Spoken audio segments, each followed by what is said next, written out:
Welcome to the South Asia Hydromet Forum video podcast. In this episode, we look into forecasting and warning services. We explore how disaster managers and meteorologists work together, the challenges they face, and how impact-based forecasts have the potential to radically improve warning services. Of course, warnings are only useful if they result in early action, and as we will see, this is probably the most difficult part of the problem to solve.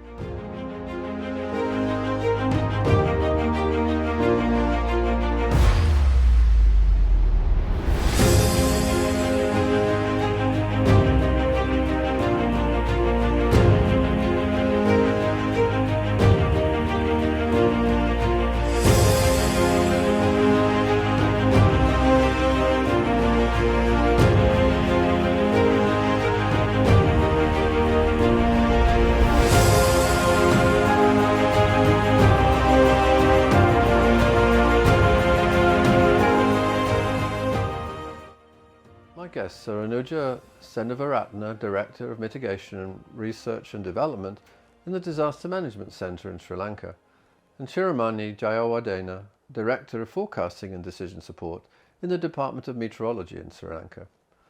We started by discussing their roles and responsibilities and the mandates of their respective organisations.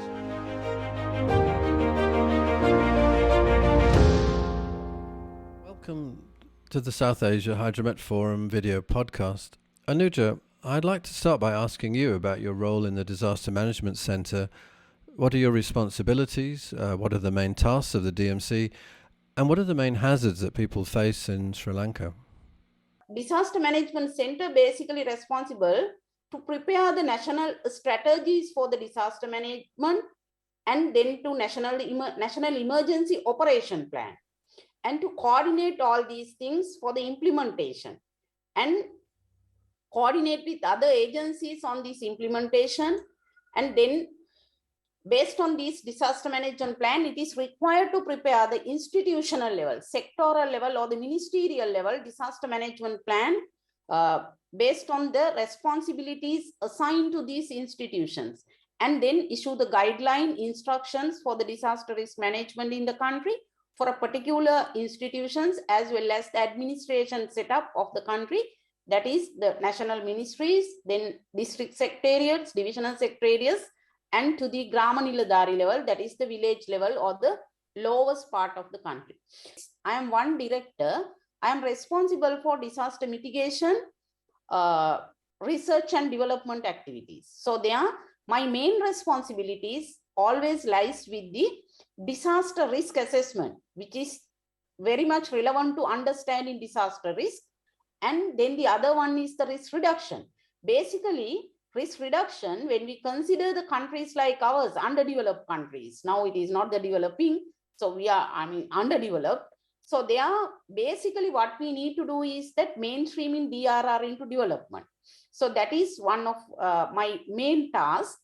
And then coordinate the research and development activities with the academia and the research institutions. And data and information management is also lies under my responsibilities. Then I am responsible to do the post-disaster need assessment, damage and loss assessment, and to build the recovery framework. So basically, these are the main responsibilities under my directorate. Thanks very much. Shiromani, could you also tell us about your role in the Department of Meteorology? What are your responsibilities and what are the main public tasks of the DOM? Thanks, David, for giving me this opportunity. And I'm the Director of Weather Forecasting and Decision Support. Also, I'm in charge of National Meteorological Center, which is responsible for issuance of short-range forecast and early warnings. So we develop and distribute alerts, advisories, warnings on extreme weather, such as cyclones, heavy rain, lightning, strong winds, and tsunami also, for the safety of life and property of general public. And the mandate of the department is to provide weather and climate services to general public and to climate sensitive sectors such as aviation, marine, agriculture, disaster management, water management, health, energy, and other interested sectors. We also provide relevant advice based on weather and climate information for decision making. In addition to that, we also issue a variety of forecasts from short range to seasonal forecast, even for climate change projections under the different emission scenarios. In addition to that, we also collect and maintain weather database of weather elements and weather parameters. So we have high quality data, historical data, climatological database, which can be used for the research and development activities. So these are the main tasks of Department of Meteorology.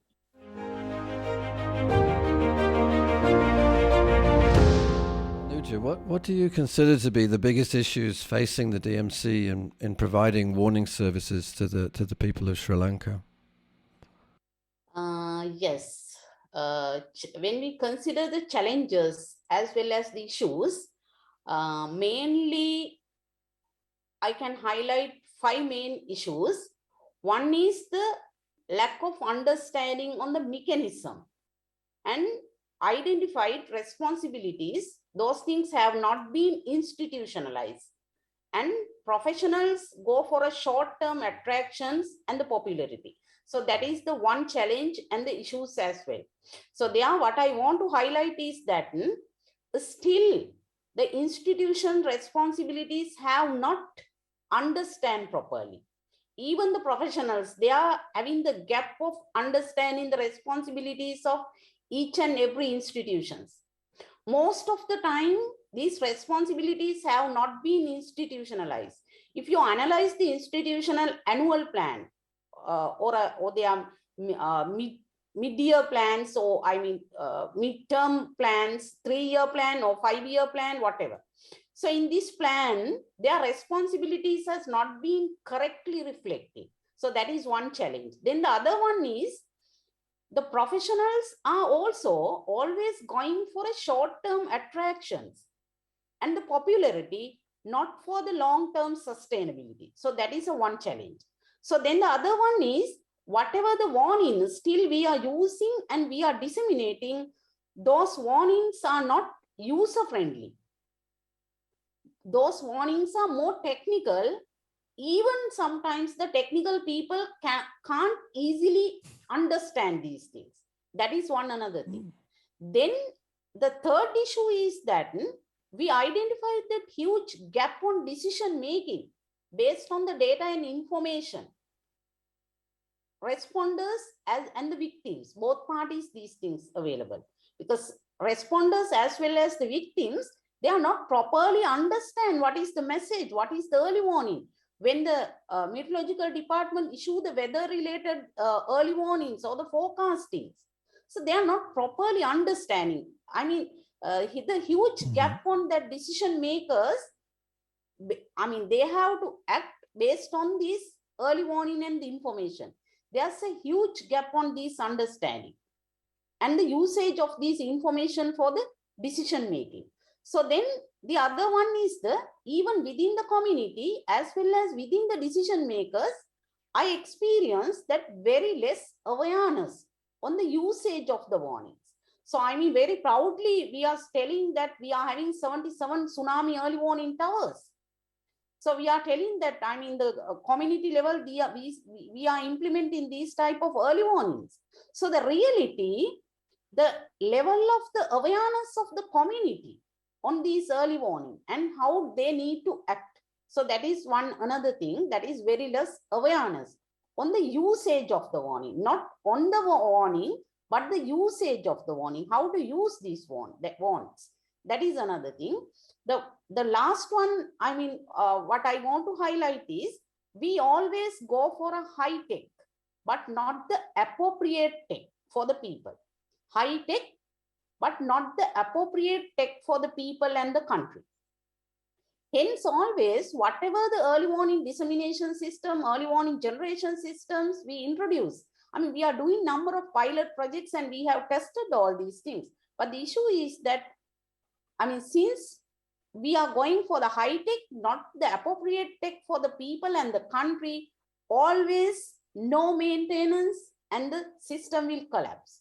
So then our early warning is again, I mean, not even the higher level, but it always go, I mean, most of the time it's going to the level what we expected. So these are the main challenges we are experiencing while we are working with these technical agencies, professionals, and the communities for early warning dissemination. Oh, thank you, Anuja. You're raising a lot of interesting issues that I think hopefully we can all work together to address them appropriately. Shiramani, what are the main challenges facing the Department of Meteorology in providing high quality forecasts and related services? Yes, David, weather forecasting itself is a complex and challenging process.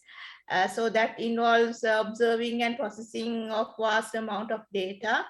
And weather and climate systems have different spatial and temporal scales. And most of the time, these different scales interact each other to make it more complex to forecast.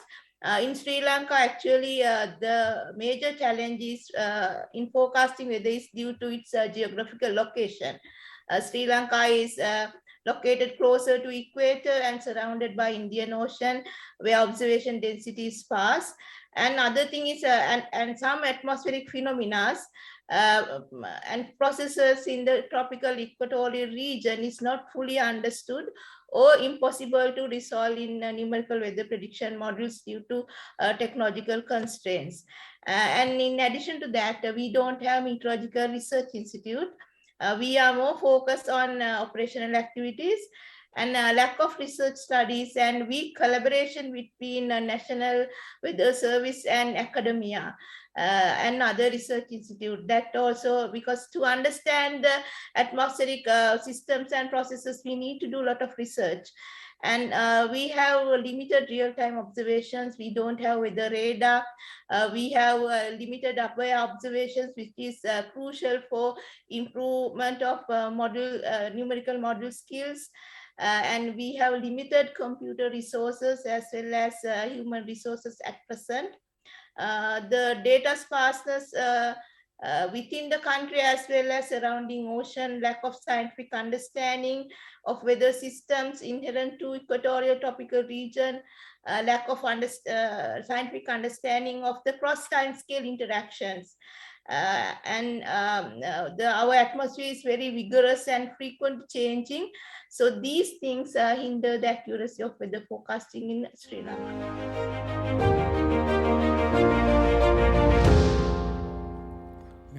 Thanks. I'd like to know, I'd pick up on comments that Anuja said.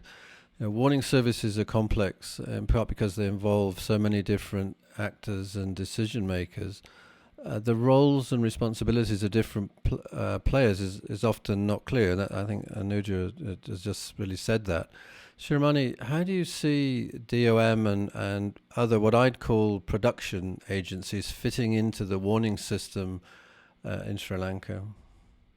Yes, David, warning service are complex, and we have already experienced and it is predicted that frequency of hydrometeorological hazard will be increased in future. So in most of countries, the meteorology and hydrology services are co-located within one single service.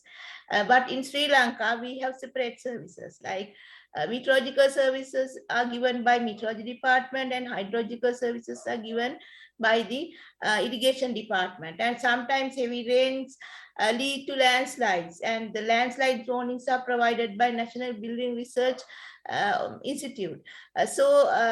These different, for the warning service, we have different authorized agencies, and that also make it more complex. And I think my personal opinion is for effective warning service, it's better to have a joint warning center. Like in many countries, especially like Australian Bureau of Meteorology, Japanese Meteorological Administration. So all these hydrological, geological, and meteorological warning services are integrated into operational meteorological service. So, as we have separated services, I think more close collaboration is very important. We already have close collaboration. Actually, we do have real-time observation networks, and we share real-time observation data with each other. And we try to, if these extreme weather events are predicted by the models, now with these virtual meetings, we try to inform them well in advance. But I think for more effective early warning service, more collaboration is required, especially like quantitative precipitation estimates and quantitative precipitation forecast need to be prepared, and these information need to be incorporated into the flood forecasting models as well as landslide forecasting models. Well, thanks, Shiramani. So, Anuja, how do you see the different players in the warning system contributing to its function? Are there issues in the way the information flows? So we have the production agencies, they are improving their forecast products, but do you see that the issues in the way the information flows through the system to actually reach the beneficiaries of the warning services? Yes, David. If I answer to the point of your question, so in the ground, the collaboration among the different players are very less. So why I am telling that?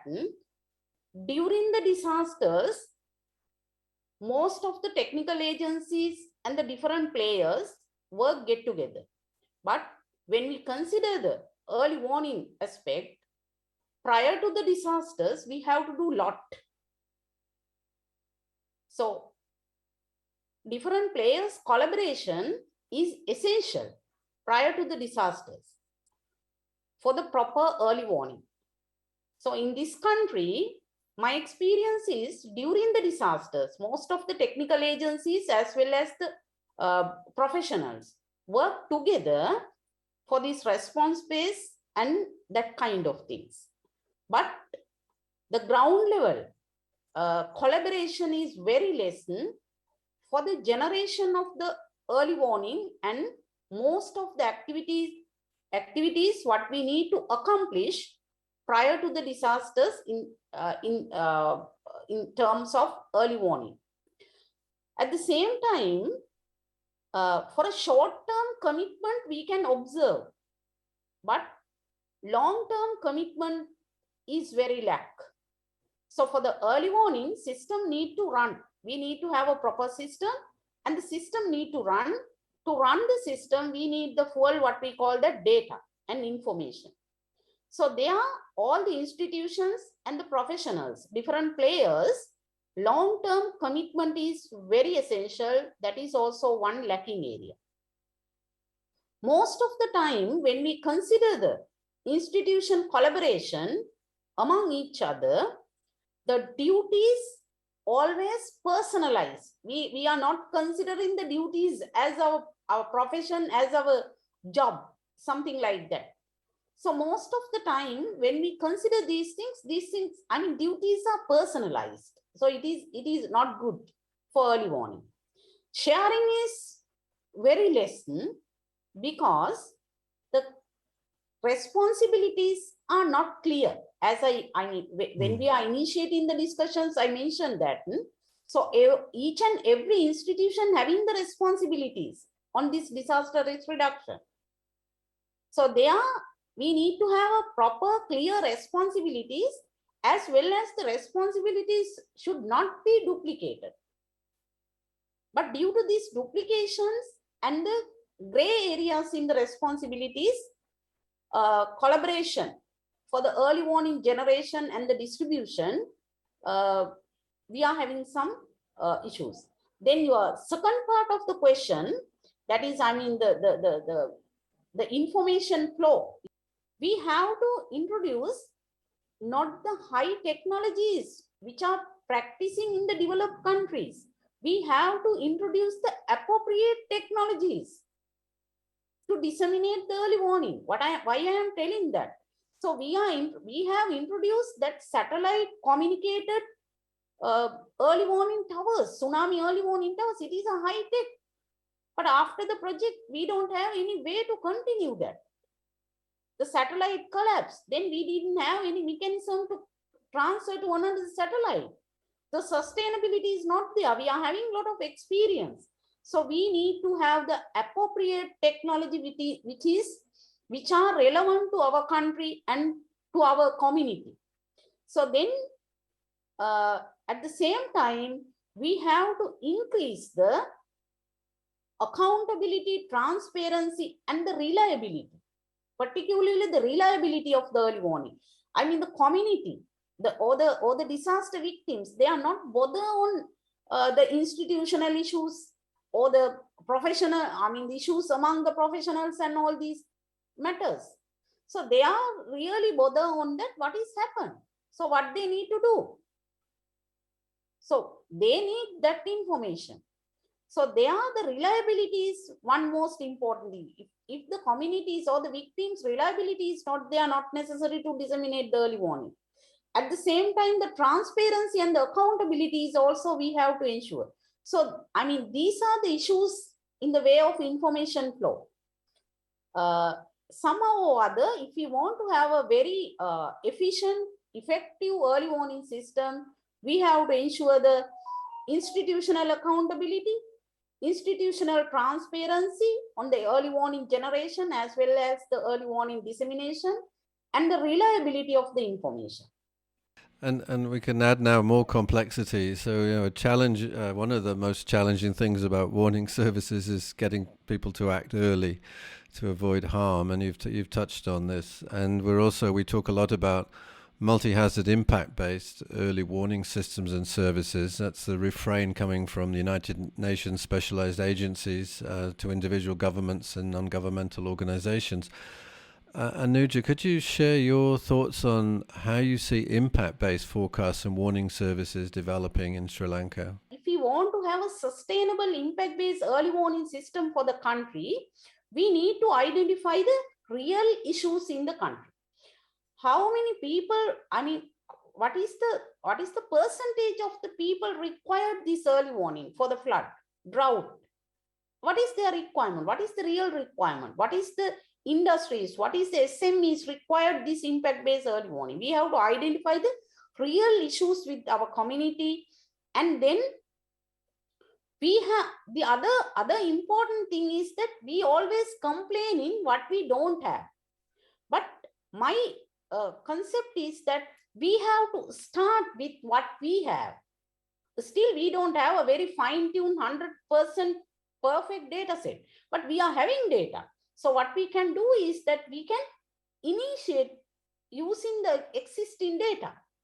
So then, without complaining what we don't have, we can start with what we have, and we can initiate that impact-based early warning generation. Even the disaster management center or the irrigation department, whatever the institution, we can start with the available resources.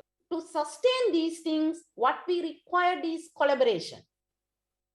Honest collaboration we required, and to ensure this honest collaboration, what we required is we need to share the credit among the partners.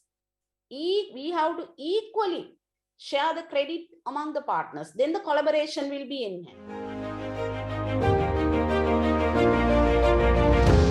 Thanks, Anuja. So picking up on the collaboration, I turn to Shiramani, and the traditional role of meteorological services is to provide weather and climate forecasts and outlooks. And in recent years, this has evolved to encompass impact-based forecasts. However, the scope of the impact is often just limited to infrastructure, the risk to buildings, to power supplies, to vehicles, and so on. The vulnerability of people, what I often call the social determinants of risk, are not fully considered, because these elements, poverty, disability, gender, and so on, can't easily be incorporated into the workflow of a weather forecaster. It's really not in the weather forecaster's remit, and they're probably more the responsibility of a disaster manager. what more needs to be done to link the disaster manager and the meteorologist to create a seamless impact-based forecast and warning system? And I think Anuja's touched on a lot of these points, but I from your perspective, Shiramani, what do you what are your views? Yes, David, I agree with you that social elements are difficult to incorporate into the workflow of weather forecast because they don't directly working on the ground. To strengthen the link between disaster management and weather forecasters, I think the disaster managers need to understand how to interpret the weather and climate information on short range, medium range, long range timescales to address climate risk, because we are providing like seasonal forecast, and then we have weekly forecast and 10-day forecast and 3-day forecast. Like there are different seamless forecast in different time scales. So we can make some decisions and we can take some actions using all of these information, but how to interpret this weather and climate information to minimize the address the climate risk, as well as to identify the early actions to be taken to minimize the impact of disaster is required. My suggestion is we need a capacity building from top to bottom, actually. So enhance institutional capacities to translate this weather and climate information to impact forecast, and then to generate advisories, and then for end users. So we need to improve their capacity to access this forecast and warnings, understand risk, and act to manage the risk. So that from top to bottom, we need to, this training and capacity building is required. And in addition to that, we have to provide, improve our services by producing user-tailored weather and climate information, because different users require different type of weather and climate information. And if we can develop some digital support systems, that also we have to think about that. So especially I am considering of this capacity building. And other important thing is, like, we need to in early warning as well as weather forecast, so we need to deal with uncertainty. So how to make decision with this uncertainty, so that is very important. Well, you're both touching on this area of impact-based forecasting. I mean, Anuja, you talked about it's more than just warning people; it's warning businesses, and it's true. It's about warning every aspect of society, because failure to act injures your economy. I mean, you have to look at how do you maintain a robust economy, and you need to also support lives and livelihoods of individuals. So they're all very important. I think I wanted to pick up on the complexity issue in terms of technology. I think it's complex not because of technology, it's complex because there are so many actors. And one of the issues that we can address is, you look at across society and you look at, simply expert knowledge. What is the impact of a particular type of hazard on a particular user, be it a business, be it an individual, be it a community, and capturing that information, albeit sort of subjective, gives you a very strong starting point for an impact-based forecasting system. So even if the forecasts, the meteorological, hydrological forecasts are not perfect, and there is a lot of uncertainty, still understanding what the impact would be if the event occurred is a long way towards helping people make better decisions. And it is not a hugely it doesn't have to be technically complicated, and it's true. I think you've said it, and you see it in your own organization, Anuja, that a lot of stuff is dumped on you. People are providing you very high-tech solutions to really very low-tech problems. And I think we should take that as a message throughout the whole region. We don't need necessarily to have the most high-tech solution when the problem is actually conveying information in a form that people understand. But it requires really a lot of knowledge and understanding and learning about how to do that, right? But anyway, Nuja, what are your thoughts on this? Yeah, I mean, combining this with Dr. Shiromani's answer, actually, the meteorological agencies, they are responsible to provide these all forecast and, I mean, the climate and meteorological things. And, I mean, those institutions can contribute in a certain level to forecast the impact to the infrastructure and the larger scale industry and that kind of things. They can contribute.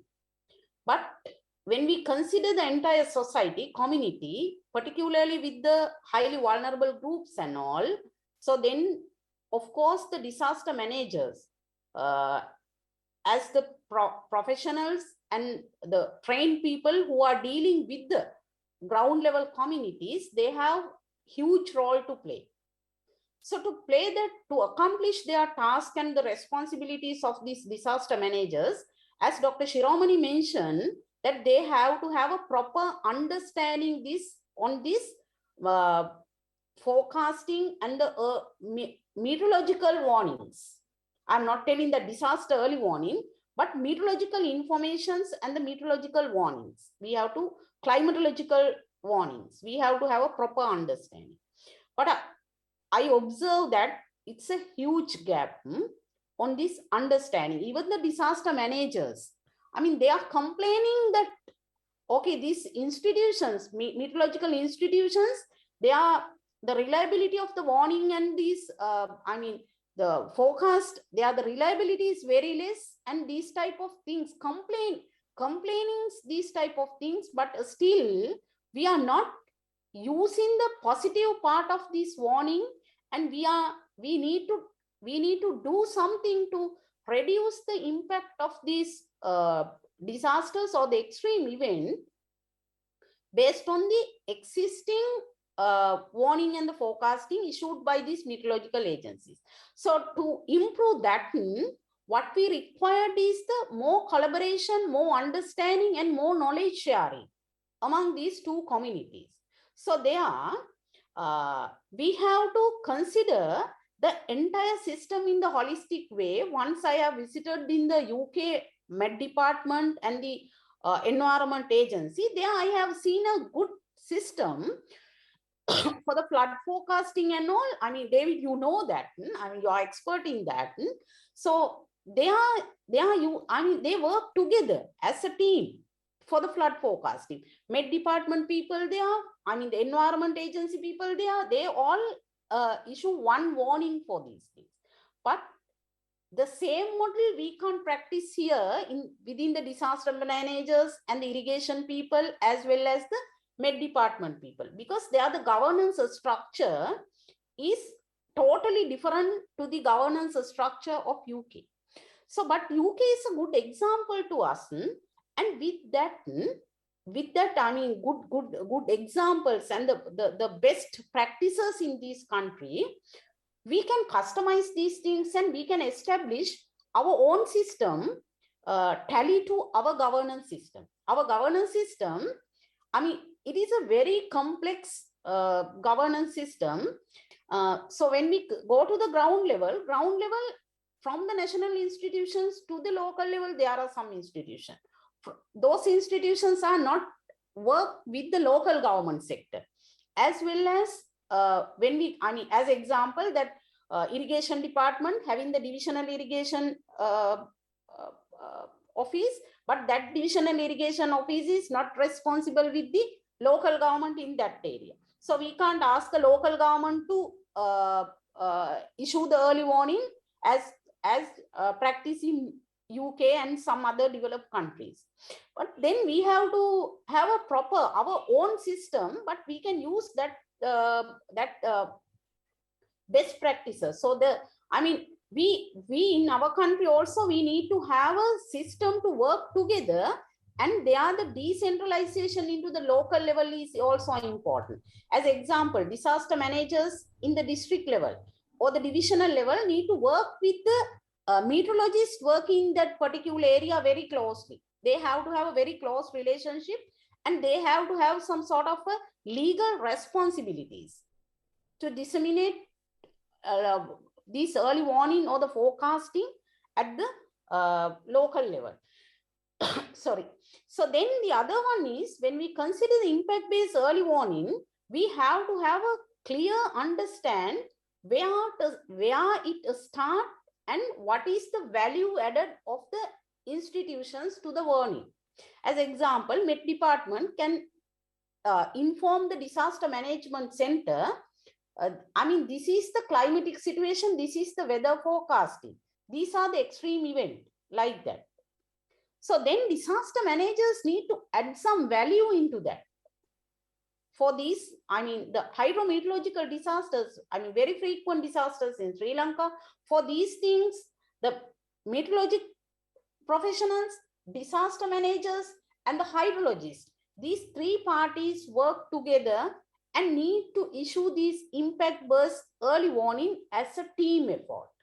So for that, we have to enhance their understanding, their know-how, and the knowledge. And they have to respect the duties and the responsibilities of each other. So you're talking really about, there's a number of things. One, you need more kind of education and training of everybody involved to understand what their individual roles and responsibilities are, and also a standard operating procedures in order for everyone to actually follow their responsibilities and not stray. So I think that would be very interesting to pursue further.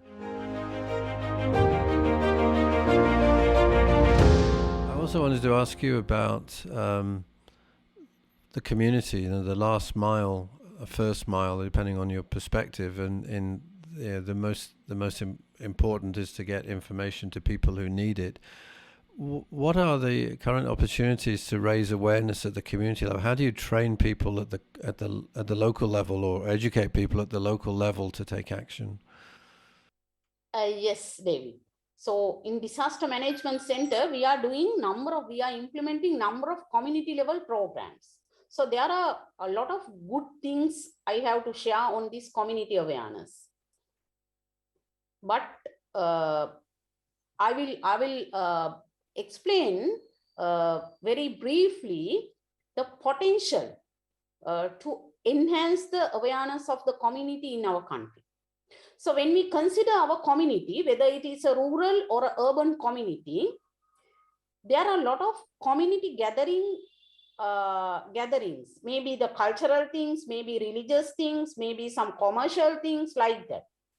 So we have to use all these events to enhance the education or the awareness of the early warning and disaster risk reduction among these community. Why I am telling all these things, we should not have the traditional training techniques.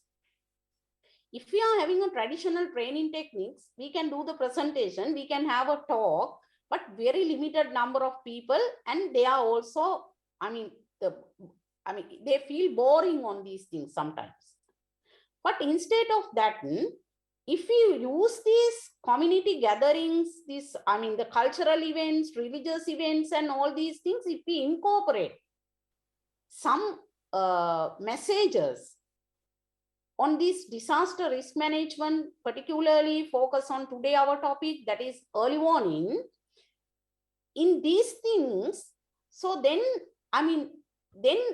without knowing that they are learning, those message will digest to that community. So then they will absorb very easily these things, because in this event, the community's mindset is also very free, and they are, under that free environment, free things, when they are happy, all this knowledge is absorbed to them. So that is a one good thing we can practice. instead of these traditional techniques. So then the other one is that the media. Whatever we are discussing, though we discuss that media is using the disaster early warning dissemination, of course, media are doing a lot of good things for this early warning dissemination and all. But still, for the disaster risk management, they can do a lot, particularly on this training and awareness things. So enhance the community training and awareness. We can use the media very short time. The impact of this usage of media for the community awareness will be more. It may be very huge. So that my understanding, when we are doing the community training, we have to use the potential of these community gatherings, media, and their cultural events and all these things. So in this way, we can do a lot of community awareness. So then the community will feel that, these disasters, early warning and all these things, not a new alien things for them. These are within their society. So they feel that they have to live with this residual risk. So up to that level, we can enhance the community awareness through these things. Have some of these things been done? I mean, have you got in different parts of the country? Have you done this already? Yes, we have done. For some communities, we have done.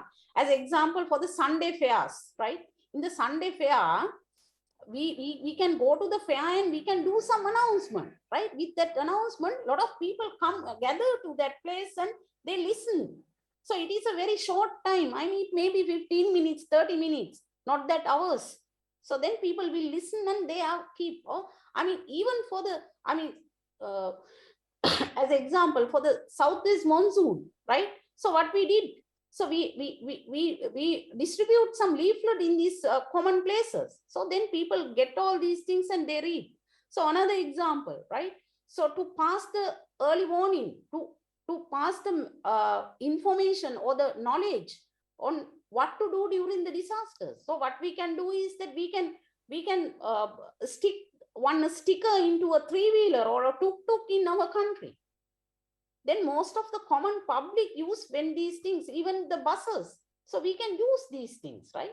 So then people will learn. How many messages we are passing, road rules and all these things. We are enhance the knowledge on these road rules and those kind of things using some sort of techniques. So why can't we use for these techniques to enhance the community knowledge? Then community will absorb these things. So we have practice, but we have to do it in a proper way. Nuja was describing the need for DRM training at all levels in Sri Lanka, especially in communities. Now I'd like to turn our attention to the role of the South Asia Hyderabad Forum. Professional training is a key aspect of SAHF. It started to develop professional training modules for practitioners, and the SAHF Knowledge Hub is one online tool to share data and to provide access to training. So far, this has focused on meteorological issues, and hopefully this will expand in future to a greater focus on services. Shiromani, how would you like to see the SAHF develop? Yeah, actually, professional training is very important because as this field of meteorology, hydrology, and climatology field is advancing rapidly, updating our knowledge and competency development is essential. So there are many data sets and tools available and freely accessible, but not many professionals know about the availability and accessibility of these data sets and tools. For example, like IRI Data Library, the Copernicus Open Access Hub. There are high resolution data available. So I want this knowledge hub to utilize to aware about these data sets, and we can develop some modules about existing high quality data sets and tools and how to use these tools to analyze data. And other thing is for that non-meteorological field. So understanding of the hazards and risk is very important. This tool can be used to aware stakeholders about whether system, possible hazard associated with those, and actions need to be taken to minimize the impacts. Other thing is we need to develop modules for different skill levels. For example, if hydrologists want to know about some weather systems, so their skill is a little bit lower compared to the meteorologists. So same module we need to develop for different skill levels. So other thing is how to interpret this seamless forecast from hours to decade to centuries, how to make decisions with uncertainties associated with these forecasts. Other thing is, the important thing is, actually we learn from experiences. So I want to see some case studies in the region, like some extreme weather events occurred in the region. Include in the weather atmospheric processes associated with that, and with model simulations and early warning process, impacts, lesson learned, and success stories. So we can include all together, and from that we can learn about these weather events. And other thing is, especially there are a lot of NWB products available, and there are a lot of models.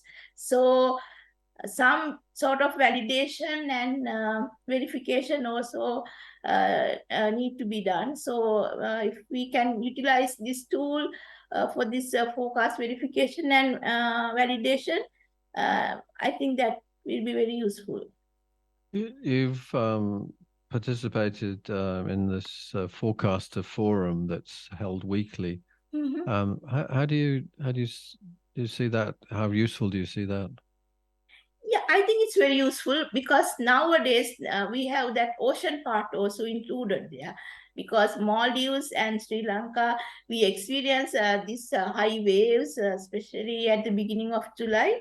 So now we know, because that at this time also we experience some swell waves, but the period of the swell wave is a little bit smaller. So that's why we didn't receive any coastal inundation. But that time we had high swell waves, plus the period is in I think nearly 20 seconds. And with the monsoon, strengthening of monsoon flow, so we got this coastal inundation. I think it's very interesting to see that Maldives experience same thing a day before, and Sri Lanka regarding that swell waves.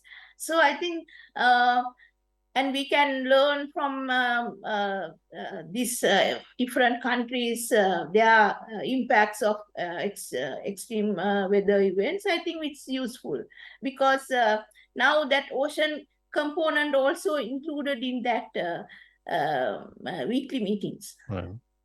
Do you think, so you were talking about case studies and Yes. so on. So do you think it would be effective if within the regions, for example, you and the Maldives focus on marine forecasting, so just as you've been discussing, and then of course in Nepal and Bhutan they focus more on the mountain meteorology. Yeah, but yeah, then yes. then everybody shares this experience. Do you think that would be helpful to, as we develop these really expand the training opportunities, and we really delve into trying to understand the meteorology, oceanography, the variations across the whole South Asia, that it would be really helpful if different countries work together on different problems. Yeah, yes. That seems like a really a good idea. And another question I have is, we're focused very much in SAHF at the moment on meteorology. And when we've been talking during this recording on issues to do with impact-based forecasting and disaster management. And at the moment, we really haven't paid much attention in SAHF to the sort of disaster risk management aspects of our problem. What do you think we could do to expand in particularly in that direction for now? Yeah, actually, you mean like the professionals or like Yes, the professionally. Yeah, yeah, professionals? Yes. yeah. So the important part is like because nowadays, because most of the models, the accuracy is high. So at least these models can predict extreme weather events at least 24 hours in advance. So we try to do virtual meetings with our stakeholders, and especially sometimes if the models change from previous days, so I think it's very difficult for these disaster managers to understand the uncertainty. Especially, for example, like in March 1st, there was a low pressure area which intensified into a depression. At the beginning, the predicted path is looked like it crossed Sri Lanka, but it was not crossed. It was moved along the Sri Lankan coast. So actually, that time it was the harvesting season, and so we informed that to the irrigation department, and because they also have some farmers working with them, and agriculture department, but we did not receive much rain. It's very sometimes it's difficult to convey the uncertainties, because if we want to take some decisions, especially extreme events, you have to do it like few days in advance, Right. especially that harvesting and those kind of things. If we don't, 24 hours is not enough for them to find resources and those Right. type of things. So how to make decisions and take actions with the uncertainty. So that is something it's they need to understand. And Would they benefit from this being done as part of a regional activity, or does this have to be done nationally? I think it's a regional, because it's common, right? Yeah. This is a common thing. So the uncertainty. So I think we can do it at the regional level. So it would be good to see as SAF develops, this would be a high priority, and it's really decision Yes. making under uncertainty and helping Yes. everybody Yes. Yes. understand Mm-hmm. how to make Mm-hmm. decisions. I mean, we all have these problems everywhere, Yeah. right? Yes. So Yes. Yes. as you say, they're not unique to one country. So the Yeah. experience that we all have can be shared Yes. through Mm-hmm. SAF, and I think Yeah. again the Knowledge Hub can be then useful as a place to document Mm-hmm. that information for Yes. everybody to Mm. access. So Because I have seen in Comet and that MedTech, so they have this type of case studies, but most of them are in Australia or US. So that the weather systems associated in the mid latitudes are completely different from the tropical region. So that's why I want some sort of regional case studies. So we can propose perhaps the idea of every country has a case study Yes. and everybody studies that case. Yeah. Yeah, yeah, that would be very Yeah, that's, interesting. I think, this data sets and tools, how to analyze these data sets, that is important, because most of them, they don't know about these data sets, and uh, because sometimes we can get hourly data. Yeah. Yeah. The other thing you raised a point about the role of the Knowledge Hub, and that really it has to be a kind of one-stop shop for information from everywhere. So it really has to be able to link to Yeah, all of yeah. the other sources of information that exist. So I think that is also another very important point for the community to consider as SAF is developing.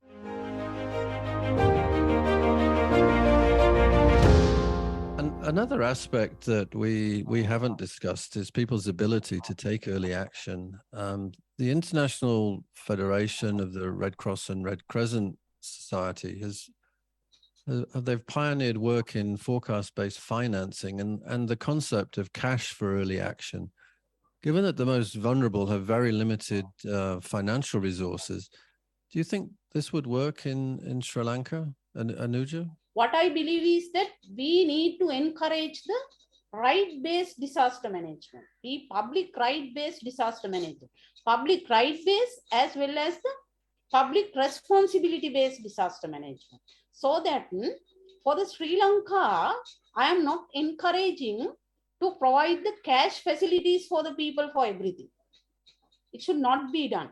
Even for the risk and the risk financing for early action means that I have read some articles on these things. Need to encourage that the early action of the people, but should not provide the financial support. Instead of that, if we can support them through some other ways, such as some support for their livelihood development, some support for their awareness and education enhancement, something like that.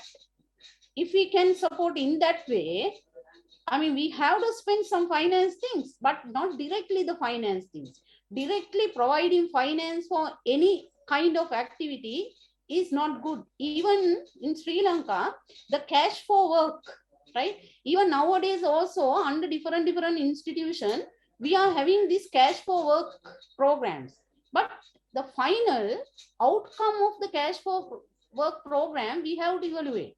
So this, the financial facilitation for, the forecast-based early action, if we support them directly through financial mechanism and all these things, I don't think it will be a sustainable one, right? Those activities mainly sustainable at the developed countries, right? Not the countries like ours. Because they've been done. It's been done in Bangladesh. It's been done in Bangladesh. David, I agree you, right? Bangladesh disaster risk management, it is having some unique features, particularly with when they are doing with the community. Think that Bangladesh, how the government, NGO, UN bodies work together. Their working modality is totally different from the working modality of Sri Lanka. Sri Lanka, how the government and the NGO, INGO and the UN bodies working, right? So the working modalities are totally different. At the same time, Bangladesh, that modality is properly working because there are a lot of commitments for this community involvement and the community-based things. But in Sri Lanka, community-based disaster risk management is implementing in a very ad hoc level, where the Bangladesh, it is implemented in a very properly systematic way, as per my experience. So if we took that as an example, I following the work of the IFRC in many countries, not in developed, but in developing countries, and there. The idea that, if you are in a situation where you simply can't take action because you don't have any resources, or also importantly, you want to make sure that local traders have got the capacity to supply food and other support to communities that may be cut off for a while. And if you make cash transfers in that way, you can actually kind of stabilize, and the idea is you stabilize the pricing of goods, because they don't, you don't limit availability, but you're kind of enabling aspects of a local economy to weather a particular event. But I'm very interested in your kind of very the opposite view, that it really doesn't work. But does it not work? Is it not working because it's the structure of things, or because it's really bad idea? If it works in Bangladesh and can't work in Sri Lanka. It is not a bad idea. It is a good idea. But whatever the good idea, for the implementation of this good idea, we need to have some suitable environment, right? If we don't have a suitable environment, let's say that it's a good, healthy plant. If we are plant it in a desert area or the water scarce area, then it will not grow. So like that. So this is a good idea. That is, cash transferring, that concept is good. But the issue is that but to implement it in Sri Lanka or any other country, we have to do a very deep environment scanning. So Right. then if you really scan the environment of the country, so then definitely you can understand. As per my experience, when we are working with the community for the disaster management also, we are having this cash for work programs, right? Only in the cash for work program, their concept, our objective, and the methodology we are going to implement on, all these things we are having in black and white very nicely. But the issue is we can't implement those things at the ground level. So that is the issue, because we have to understand the ground level issues and the things. So ground level, when we come back to our topic, that is, I mean, the early warning, impact based early warning, and based on the impact based early warning, how we encourage people to take the quick action by themselves. Definitely we have to do that.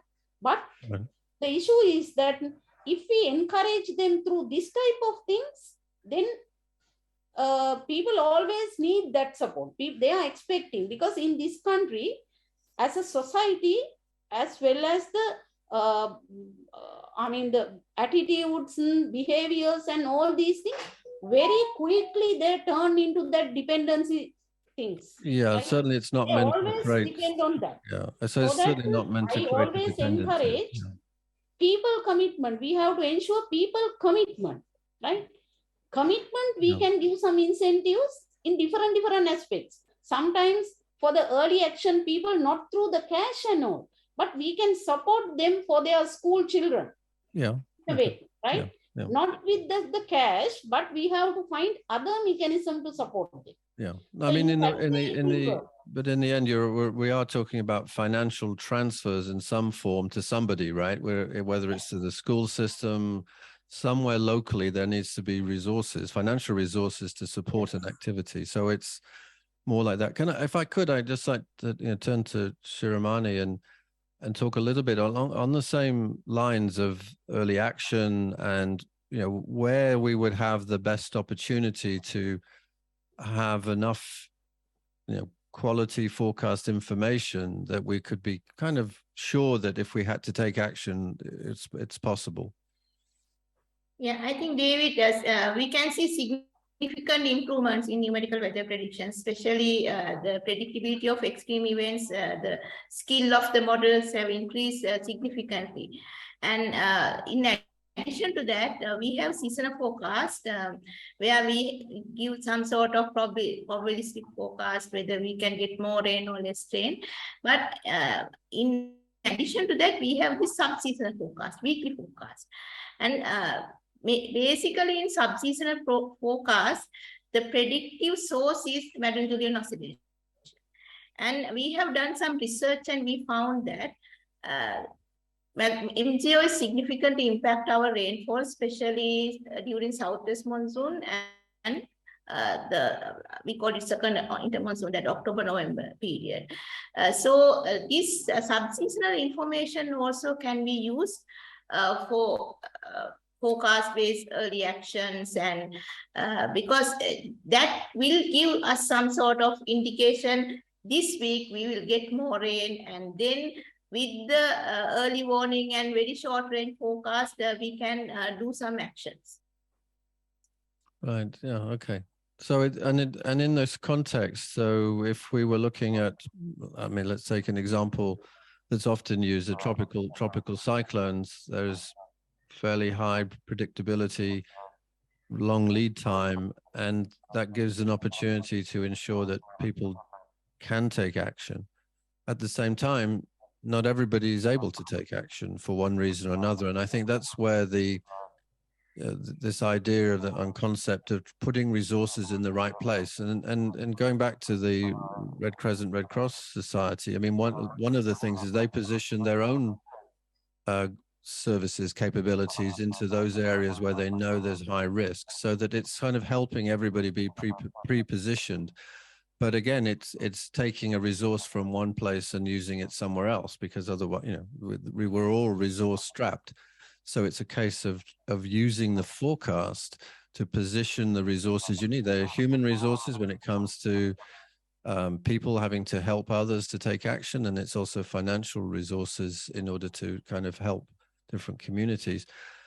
Can I then, just to bring our overall conversation to a close, I mean, I see, and we've been talking now for some time about the working together, and the two of you certainly have the ability to communicate very well with each other. And I'm wondering, there are differences in terms of the way disaster management works, the way governments work throughout South Asia. I mean, there's no perfect kind of solution, but I'm wondering, in terms of kind of the way you interact with each other, what do you think, what would you recommend in terms of the sort of ideal way of working in the region in order to kind of improve the relationship between the providers of warning information and the users and interpreters of warning information, from the meteorological, hydrological services to the disaster management organizations in the region? I mean, what do you think everyone should be focused on in terms of trying to improve their impact-based forecasts and warning services? I'll start with Anuja. Yeah, it is. I mean, it's a question that, I mean, we have to timely discuss questions, because when we consider Sri Lanka, most of the time in Sri Lanka, that high wind situation ended up with the India, Kerala or Bangladesh, in that area. So that information or whatever the data or the information or the intelligence, whatever, we have to share with the other neighboring countries. So it is highly important thing. I mean, if we go beyond that, even as an island nation, having the more than the land area, we are having the sea area, right? So with all these things, we have to work more collaboratively with these regional entities. Particularly, we have to have some collaboration work to get the more information. I mean, even we can have some sort of a projects with collaboration to get more information in our sea area. We have to have those kind of things. Then we can have more collaboratively, we can have more research on our ocean area as well as the land area as well. We can have more collaboration with these regional organization and regional countries through this bilateral or multilateral or whatever. We can have that type of thing, research, and then some observations, center establishment, then data sharing. We are discussing, I mean, always in enough scale, we are discussing all these things. But we have to have some sort of a discussion to establish that common research centers on these things. Of course, the SAHF having one, but we have to enhance, we have to we have to improve the systems there.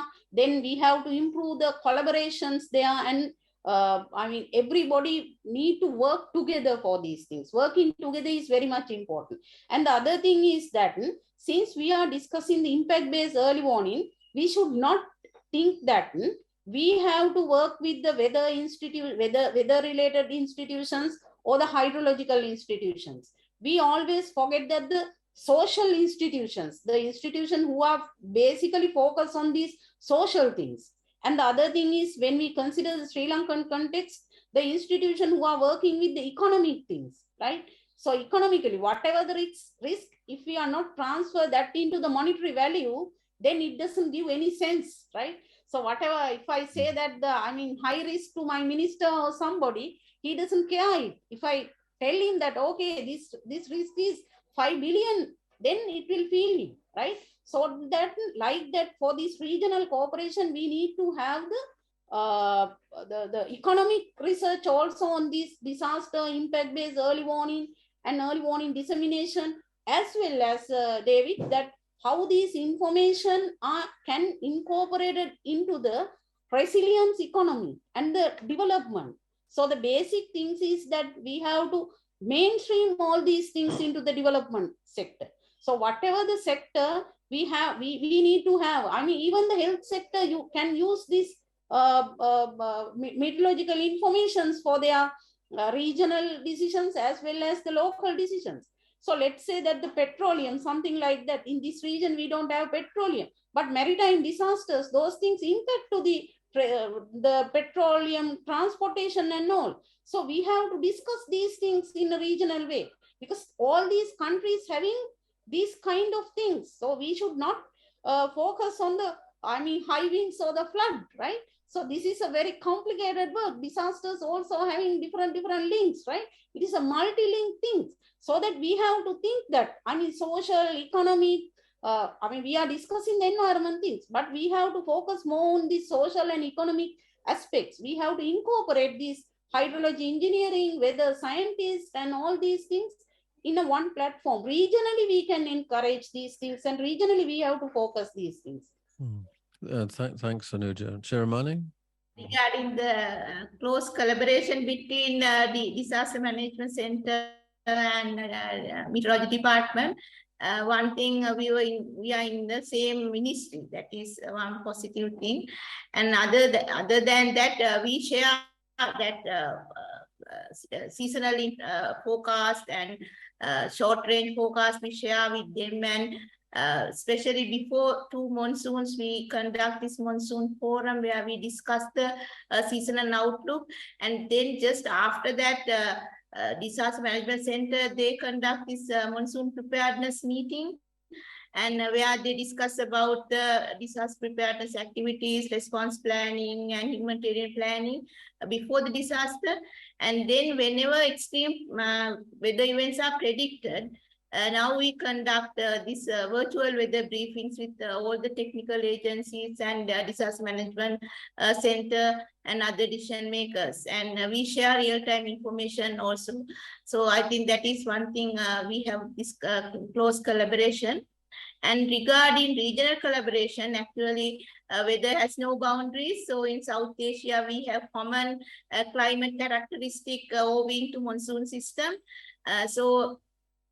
This regional collaboration can help national weather services to address common challenges.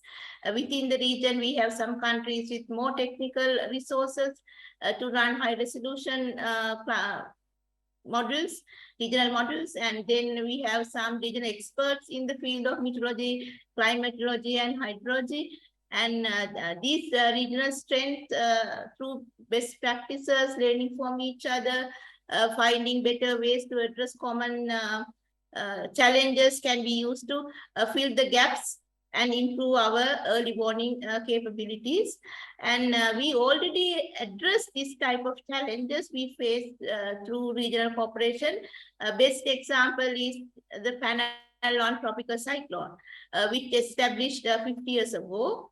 Before that, several 100,000 people were killed due to storm surge in the Bay of Bengal region and Arabian Sea region.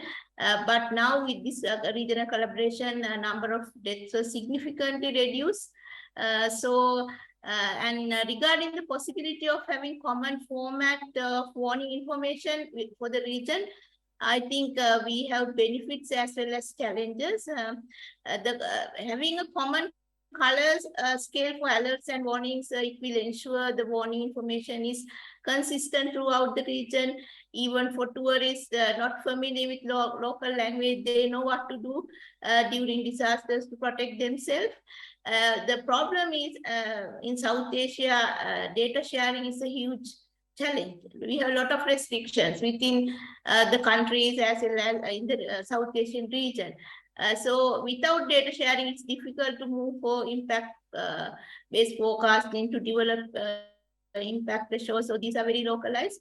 But that common color scale for these alerts and warnings, I think it can be worked. Thank you.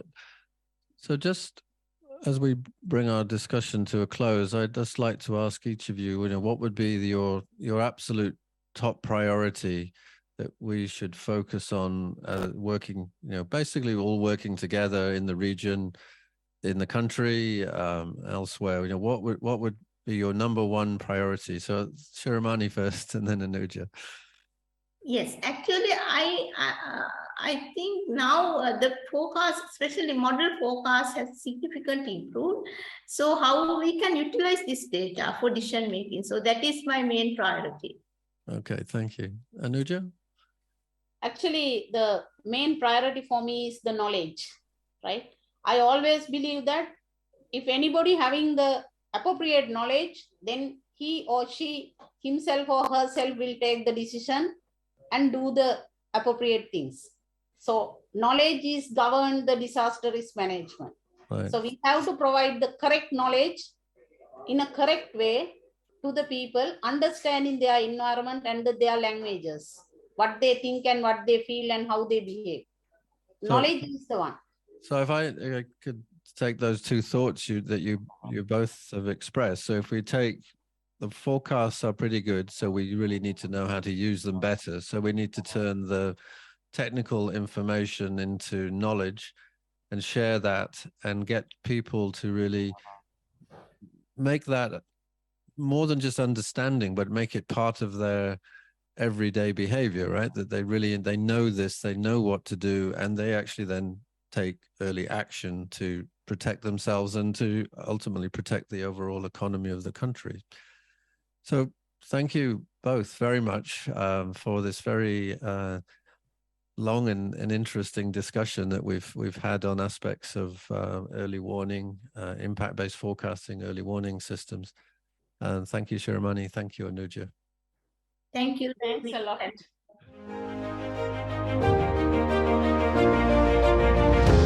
again to Anuja and Shiramani. I'd like to take a few minutes to reflect on a few of the issues and ideas that were raised during our discussion.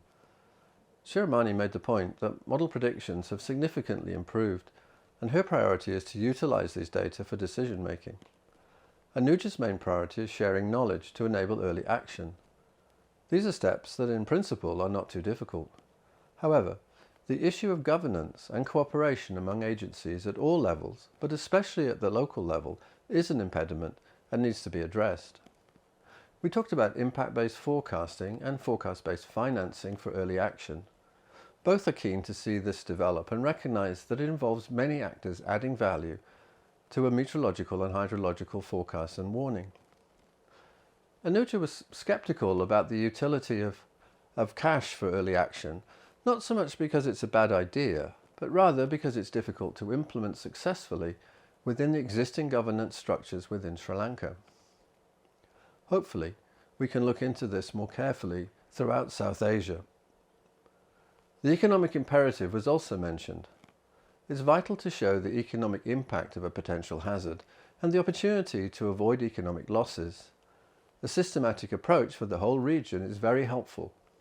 Finally, it's clear that SAHF has a vital role to play in sharing data and expertise and in building common tools for warning services that can be used throughout the region. Thank you for watching.